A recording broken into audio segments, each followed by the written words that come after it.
Hi,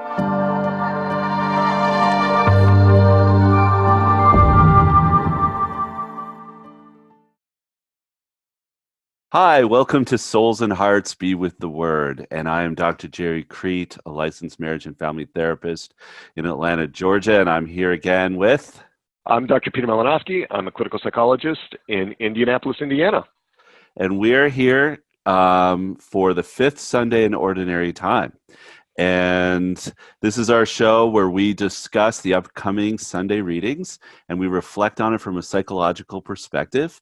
And Dr. Peter and I bring together our usually and almost always so far different perspectives or notions and ideas and action items and themes about this reading, and we bring them to you. And we hope that you'll enjoy it. And so, Dr. Peter, how are you doing today? Doing well. I'm doing well. It's things are good. How are you doing, Gerry? I am recovering from a cold, Mm-hmm. so I'm a little stuffy. I apologize in advance, but I think I'm on the mend. Thank goodness. Good. Well, Thank thanks for goodness. being here. Thanks for being here. Thank you for being here too. Yeah. It's good to be here with you, Gerry. It really is. I really enjoy doing these with you. So I'm appreciative of the time together, and I'm appreciative of our audience as well for being here with us, because you all are the reason that we do it. We're really hoping that these things bring about transformation in your life in little ways, but in cumulative ways. So It's the whole reason for Souls and Hearts to exist, and it's the whole reason for Be with the Word. So Yeah. I mean, in a way, what we've been trying to do is bring some of our insights that we maybe bring sometimes to our clients, to our patients, and and things that we've learned over the years working with people clinically, and trying to bring that to you in a format that's digestible. But also, what I really do like about this is it's a really good spiritual growth for me every week. Really looking at these readings. I think that for so many years of my life, pretty much all of them, with the exception of sometimes I would read, the Magnificat or some other little helper. Occasionally, I would do that. But this is really getting me going deeper into what these readings really mean. And I like the flow. I mean, this is really our liturgical year. We're following, and we're entering into the church's life when we follow their weekly readings, and we're doing that in the communion of saints, right? I mean, we're doing that with all others that are connecting with these readings as well, to whatever degree they are. So that's really important. So let's talk about our theme. So what we usually do, right, is we both share our theme. And then we actually read the readings to you. They're pretty short this time. And then we get into our discussion. Yep. So what was your theme this week? So my key theme, what really kind of stood out to me, not at first, but that grew as I was thinking about these readings and reflecting on them and praying about them, was we despise in others what we don't tolerate in ourselves. Yep. So we despise in others, or we hold in contempt in other people what we hate in ourselves. And so that's a major theme, and it can help us be diagnostic. Talk about that more. Yeah. Interesting. Yeah. I think mine will relate. I mean, there will be an intersection point, because my theme was, I had a short this time, it was stop mislabeling yourself. Stop mislabeling yourself. Okay. Yes, and I'll explain that later. We'll get into what that really means. I am curious to see how you draw that out, because I'm intrigued. You got me intrigued. All right, awesome. Okay, well, let's go to our readings so that we can then get to our discussion. Well, do we want to talk about what's upcoming now, or do we want to talk about that at the end? Let's do it real quick. Let's do it real quick. So we have. Oh, go ahead. Go ahead. Well, no, I'll go. We have cool. You go ahead. So last week we published a really excellent blog by Matt McCall, Dr. Matt McCall, psychologist, on mindfulness and can Catholics use mindfulness, which I think is just a really stimulating article. We talked about it a little bit. And then also we have upcoming Fly on the Wall. It's First Friday this week, and so we have a new installment of Fly on the Wall, 6 Catholic mental health professionals, all members of the Catholic Psychotherapy Association, discussing how do Catholic mental health professionals stay healthy themselves. So that may be of interest to some of you. Like, what are the sort of inside scoop on what we talk about when we look at those things? So. And we will be having a blog coming up, actually, I think a series, or at least a couple, by Wendy Baribeau, who is a marriage and family therapist in Atlanta, Georgia. And she's going to be writing about smart parenting in the smartphone era. So if you are a parent and you have kids, you need to read that. I'm going to be all over that because, yeah, I've got teenagers. I currently have 4 teenagers. So, that's a big issue, the phone thing. Yeah. Yes. All right, to our readings. We are going to Isaiah 58, 7-10. So I'll get started, all right? Yes. Thus says the Lord, share your bread with the hungry, shelter the oppressed and the homeless, clothe the naked when you see them, and do not turn your back on your own. Then your light shall break forth like the dawn, and your wound shall quickly be healed. Your vindication shall go before you, and the glory of the Lord shall be your rear guard. Then you shall call, and the Lord will answer. You shall cry for help, and he will say, here I am. If you remove from your midst oppression, false accusation, and malicious speech, if you bestow your bread on the hungry and satisfy the afflicted, then light shall rise for you in the darkness, and the gloom shall become for you like midday.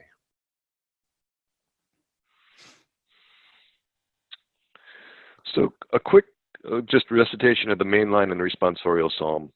The just man is a light in darkness to the upright. So I may circle back around to that. So, second reading from 1 Corinthians chapter 2.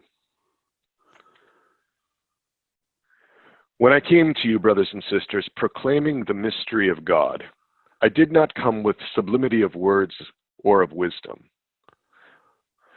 For I resolved to know nothing of while I was with you except Jesus Christ and him crucified. I came to you in weakness and fear and much trembling, and my message and my proclamation were not with persuasive words of wisdom, but with a demonstration of spirit and power, so that your faith might not rest on human wisdom, but on the power of God. And the gospel is from Matthew 5:13-16. Jesus said to his disciples, you are the salt of the earth, but if salt loses its taste, with what can it be seasoned? It is no longer good for anything, but to be thrown out and trampled underfoot. You are the light of the world. A city set on a mountain cannot be hidden, nor do they light a lamp and then put it under a bushel basket. It is set on a lampstand, where it gives light to all in the house. Just so your light must shine before others, that they may see your good deeds and glorify your heavenly Father. And those are our readings. Those are our readings.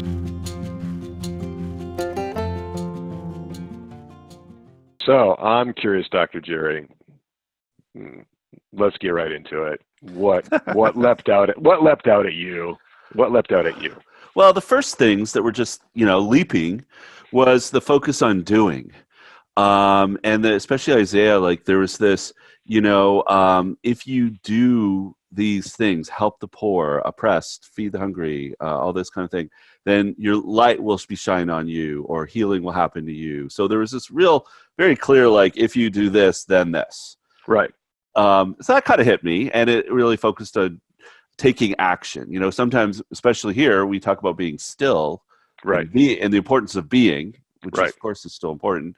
But these readings, and then you get into St. Paul talking about doing in the spirit and power, not just coming in with fancy words. So again, it's doing, not talking. And then we see in the Gospels, your good deeds show your good deeds.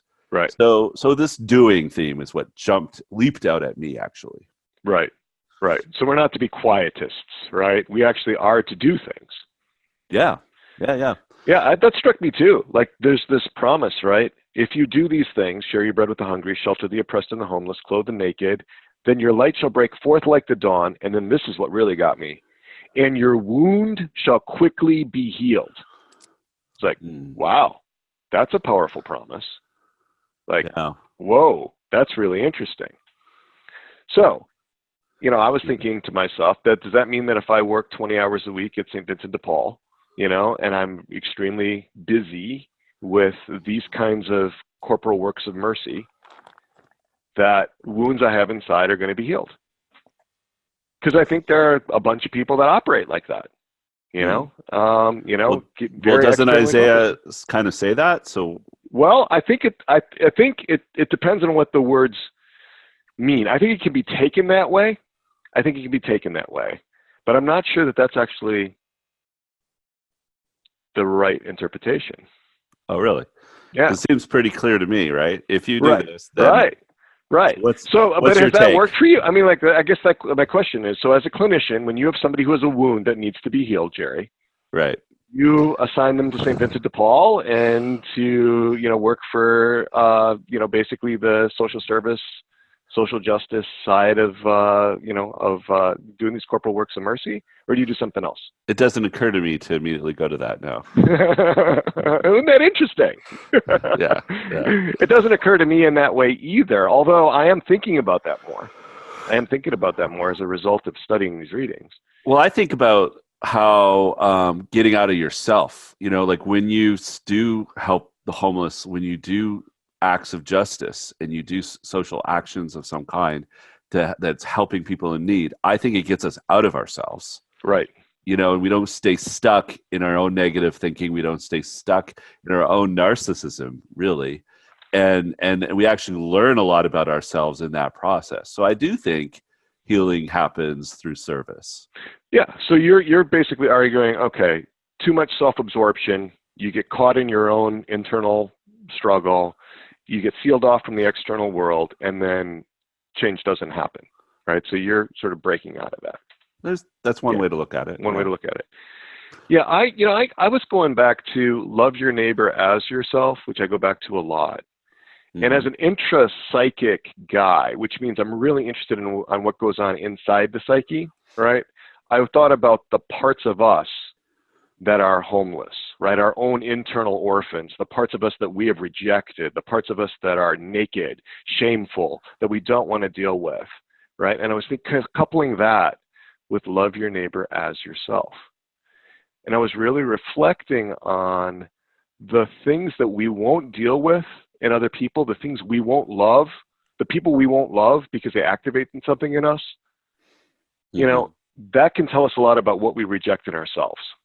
I think this whole theme of acceptance that we've talked about before, accepting the parts of ourselves that are unseemly to us in some way, is often, what we reject in other people is what we reject in ourselves. So if we have our own house in order to some degree, it makes it easier to reach out to other people, to love them as we love ourselves, right? So I think there's a both and here. We need to love wait a second. internally. So are you saying that therefore, so if I don't take care of my own hunger and my own oppressions, then I'm not even going to be capable of seeing in other people their needs? I think it's a lot more difficult. I call this the starving waiter phenomenon. So if you're going to serve rich, excellent food to other people, it's easier to do that if you're well fed. You can make acts of charity like that, but it's hard to hold a position of charity if you are internally starving, because you're going to be focused on your own self and on the food and what you don't have. And so it's going to be very difficult to give that to some other person, right? So, but at the same time, if your approach to this is only internal, if it's only about you meeting your own needs or God meeting your own needs, and you won't move to love others at all before you feel satisfied, then that's a trap as well, right? So there's a kind of a both and here, and kind of a dance between the internal and the external. Okay. No, I like that. That's interesting. Because Yeah, because otherwise we could fall into the idea of, and I think a lot of people do. In fact, I kind of have a history of this, of being, one of the reasons I'm so, an intrapsychic psychologist is that I was pretty externally focused for a long time. If I, did enough good deeds, I could merit the love of God. right. That sort of Pelagian idea of Right. I could earn my salvation by doing enough good deeds. I could heal myself. I could heal myself if I did enough good deeds, and if I worked hard enough and I was very driven and so forth. But I think the ingredient here, the missing ingredient for a lot of people is trust. And that really comes out of the responsorial psalm. There's a line in the responsorial psalm, his heart is firm, trusting in the Lord. Because it's very difficult to get outside of ourselves if we don't trust that our own needs are going to be met. Right? And this is where we really need that trust in God, that childlike trust in God. Because otherwise, if we don't believe that somehow we'll be taken care of from somewhere else, then we're going to try to take care of our own needs. It's going to be very difficult to get away from that. Yeah. No, I like that. That's beautiful. I know for me, I sometimes am sobered a little bit by readings like this.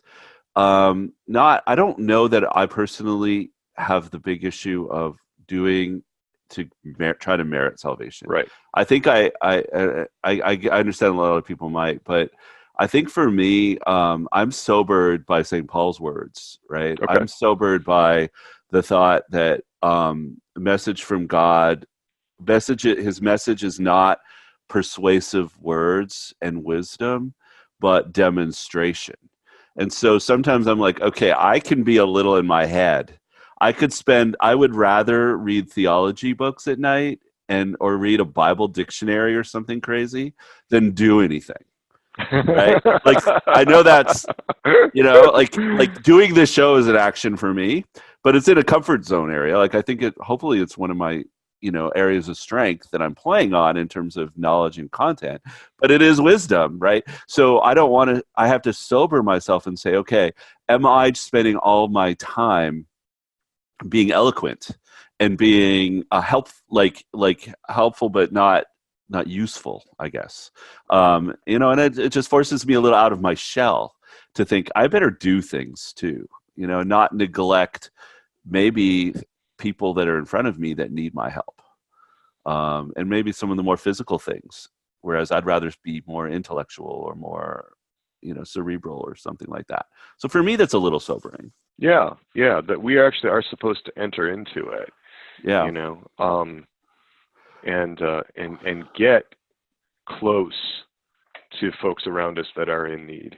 Yeah, because I'm an introvert, and so I would be very happy to stay quietly in my hermitage and reflect on all these wonderful things by myself, right? Which then takes us to the gospel, right? And that sounds sort of heavenly and monastic, and I totally, I'm weird that way. I would love that, but that's an excess, perhaps, at least for me in my vocation in my life, and I need to get sometimes out of myself, and so that to me takes me to like my theme was, what was it again? Stop mislabeling yourself, but mislabeling means. I'll get into that, but before you can mislabel yourself, you have to know. Oh, well, let me think about this. You have to know who you are, right? And then, or you have to know what is true about yourself. And then it's some error of judgment. Maybe it's some kind of negative cognition, some kind of, basically overused negative thoughts that have been playing in the background or whatnot. You start mislabeling yourself and you forget who you truly are. And I feel like what Jesus says here, like, you are salt of the earth. You are the light of the world. So that needs to be demonstrated. That needs to be in the world. You don't have just fancy Himalayan salt in your cupboard that you never use, right? You actually use it on food. You actually have your light not under a bushel. So I guess where I'm going is to say, if I've learned something, like if I have some wisdom or understanding, I I'm sorry, then what am I doing about it? Right? How am I putting it in some way into action in my life is kind of where I'm sobered into reflecting upon. Mm-hmm. Mm-hmm. Yeah. Yeah. No, that makes sense to me. Okay. Okay. Yeah.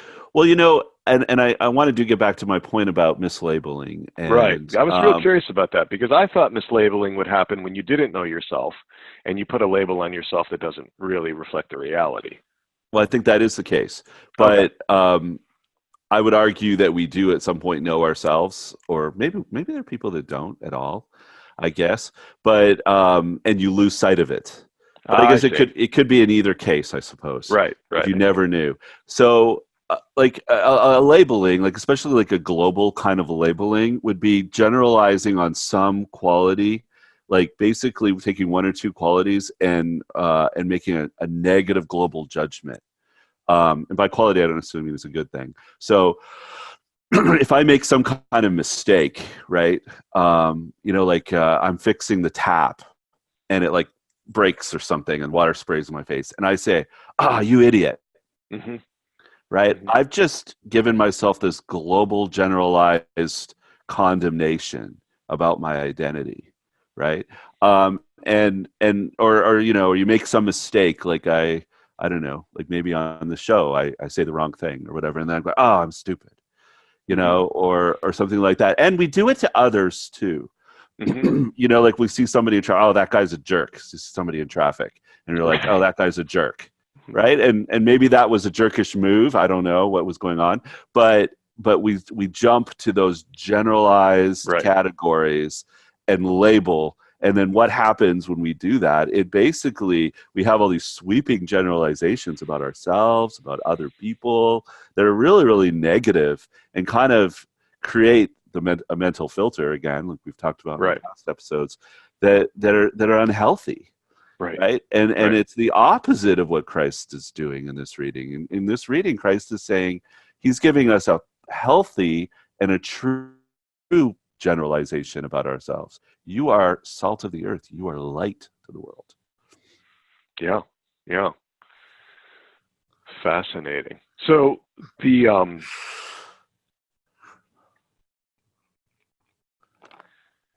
so why do we do that, Gerry? Why do you think we leap to that? Why do you think we leap to those generalizations? Right. I think Is it it's just because because we're vicious? Is that just because we're vice-ridden and fallen and so forth, or you didn't think there's something else going on, something psychological? right. Well, I do think that it's something psychological. I mean, it's part of also being, our sinful nature, perhaps. We are fallen, but I do think we get negative messages early on. We hear them from others, so perhaps it's even hearing our parents, doing those negative sweeping generalizations against themselves or against others, and we kind of absorb that. We kind of learn over time. Um, what do you think we do? I think it has a lot to kind of piggybacking off of that. I think it has a lot to do with uh, ways that our consciences get malformed, right? Like I think a lot of people condemn themselves for different for different uh, for different attitudes that they have, different impulses that they have, different desires that they have, different emotions that they have, even different body sensations that they have. Mm, Okay, so these are all like what are called in philosophy first acts. They come up spontaneously. They don't carry a moral weight until they're acted upon, right. right? But I think a lot of times people will condemn themselves for having certain emotions. Now, some of these things can be disordered, right? So if one notes that one's angry at God, right? Well, there's some disorder there because God doesn't isn't unjust to us. But the anger at God actually doesn't carry any moral weight until it's acted upon, right? So if one blasphemes, the sin is blasphemy. It's not being angry at God. It's not feeling anger at God. So I think a lot of times what happens is we just like the tap, like you use the example of the tap spewing water. Well, there wasn't a a wrong act that led to the condemnation, right? It was that Mm-hmm. that's not, there's no moral deficit there. So I think a lot of times what's happening is that people are condemning themselves for some kind of psychic activity, some kind of intrapsychic activity, some kind of experience like anger or fear. I never wanted to be afraid of anything, right? So I condemned fear, even though that's a natural emotion. I mean, Paul talks about fear in the second reading. So I think what happens then is that we wind up accusing ourselves of the wrong things. And we're doing that in some way to protect ourselves. Like, I never wanted to be afraid because I thought that showing fear or experiencing fear would lead me to not be at a, to be vulnerable and weak and then be taken advantage of. So I think it's really important to kind of know these things about ourselves, because when we see them in other people, and this gets to my key theme, we despise in others what we despise in ourselves or what we condemn in ourselves, we can get to know like what we think about ourselves by really what we condemn in other people, right? So if I really don't like emotional neediness or clinginess in somebody, that may be because I don't like my own emotional needs. I don't want to be small. I want to be self-sufficient. I want to be able to stand on my own 2 feet. I want to be able to exist without God, because maybe I have some fears about whether God actually loves me or not. And it seems safer to be self-reliant than to be a child in the arms of God, right? But that's not ordered, right? The gospel passage doesn't say, let the self-sufficient men come to me, for the kingdom of heaven is made up of these, right? So the little children come to me. So when I'm really about like what's getting in the way of us loving other people. What is it that keeps us from reaching out to the naked person, or to the homeless person, or to the person that's in need of food, right? The hungry person. What's keeping us from being able to reach out to other people? It could be something very much within us, right? Something that gets activated when we see that. So I'm all about like, what are the, what's psychologically getting in the way, and asking that question, Mm-hmm. Yeah. I guess I'm curious, like, I know what you're describing is definitely true. Like, I definitely see that.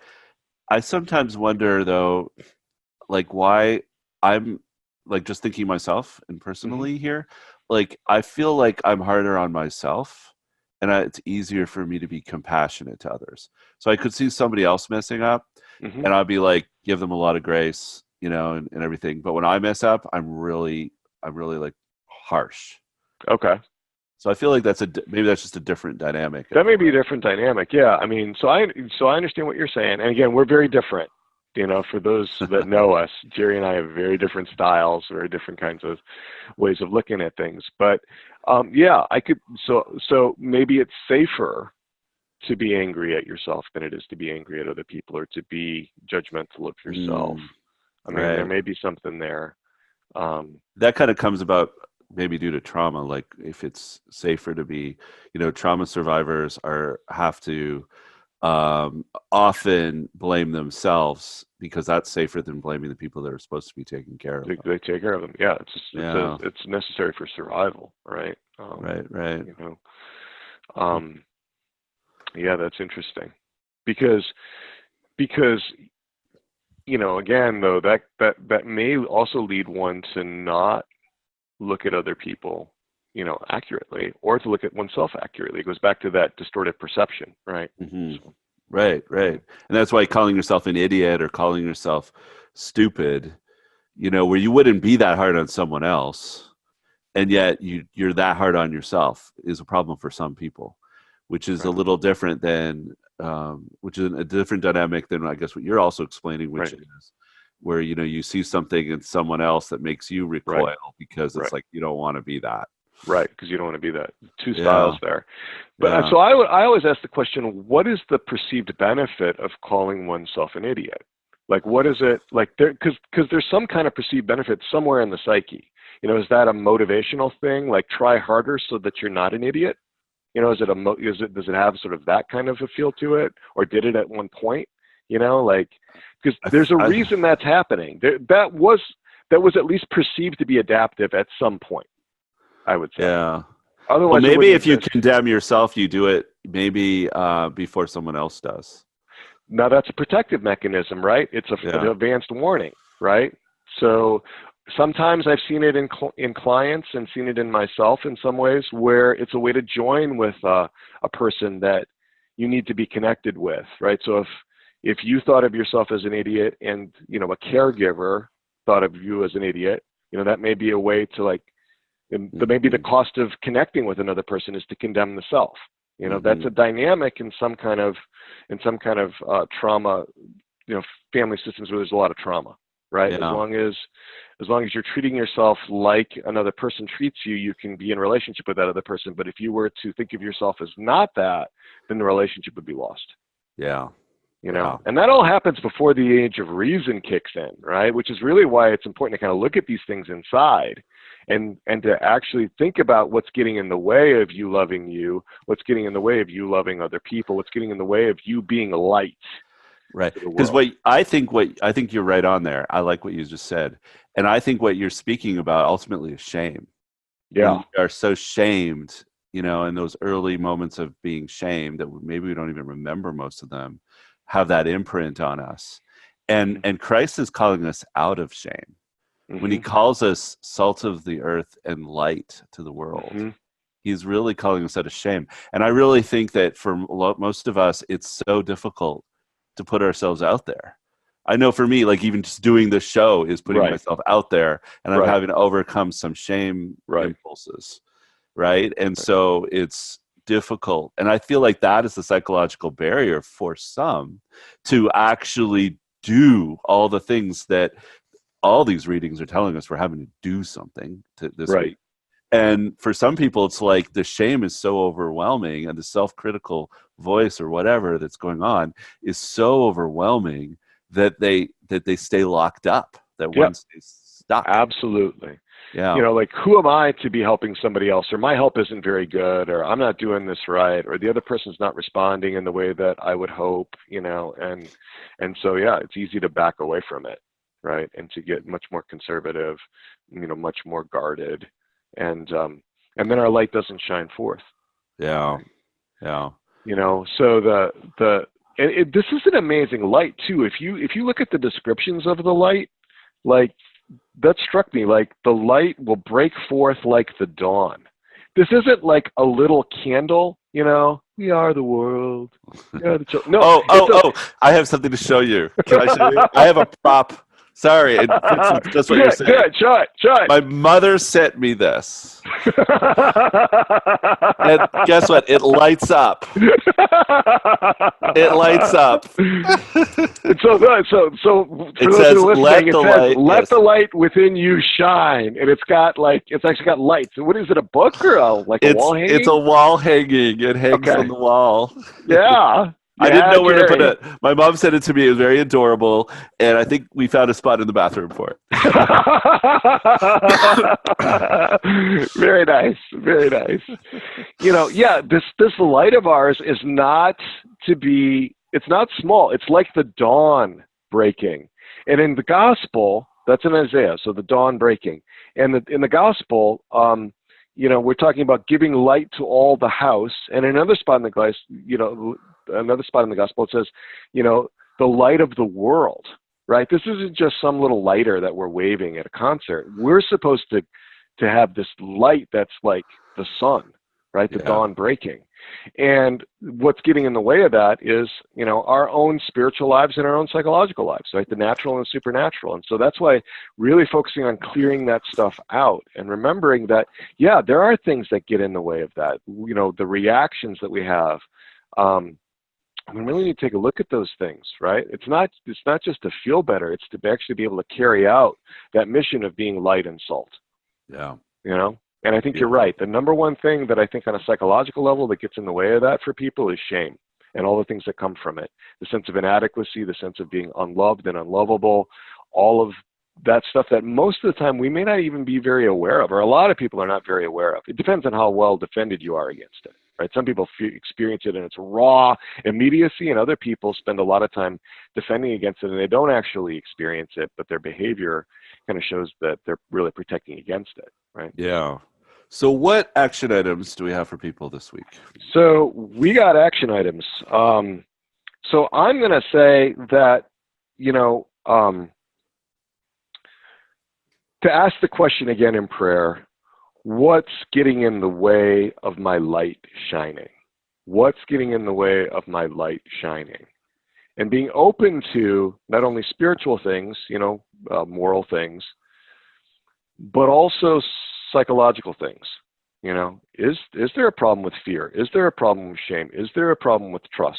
Asking God, asking Mary, asking our guardian angel, because our guardian angels know what our weaknesses are. And asking until we get some kind of new insight.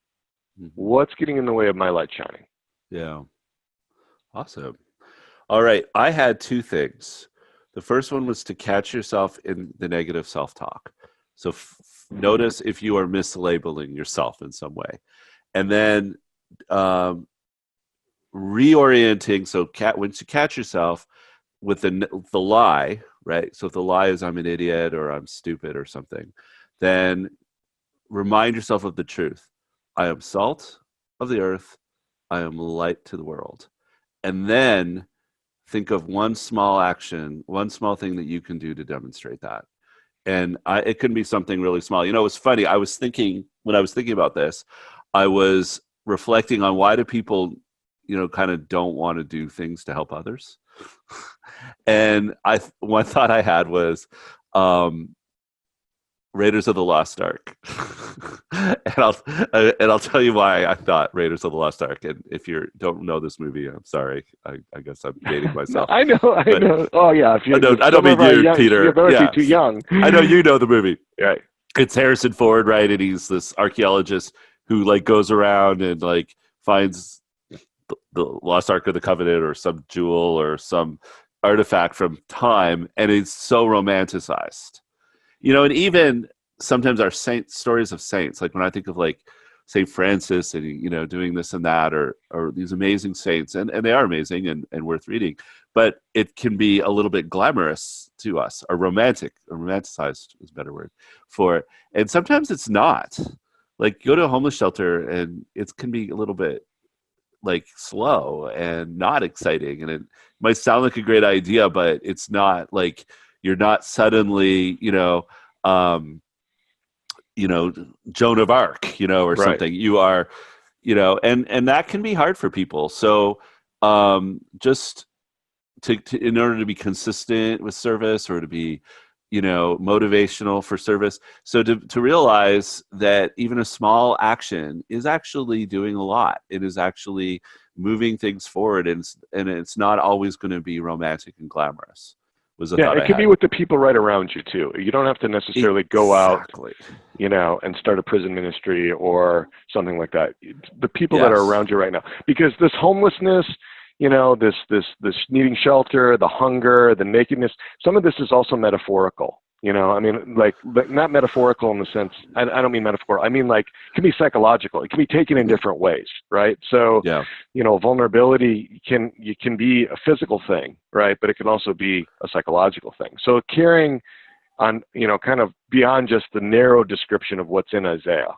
Yeah. So don't let some romantic or grandiose notions prevent you from doing some little action. Right. That would be considered. Yeah. That's what I mean to say. Thank you. Yeah. All right. Well, good.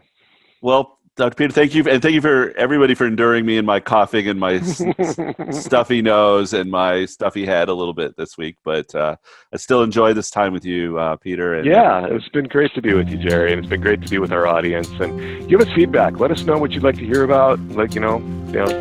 Tell us what you think. So. All right. So be still. Believe. Be loved. Be loved. See you next time. Take good care. God bless.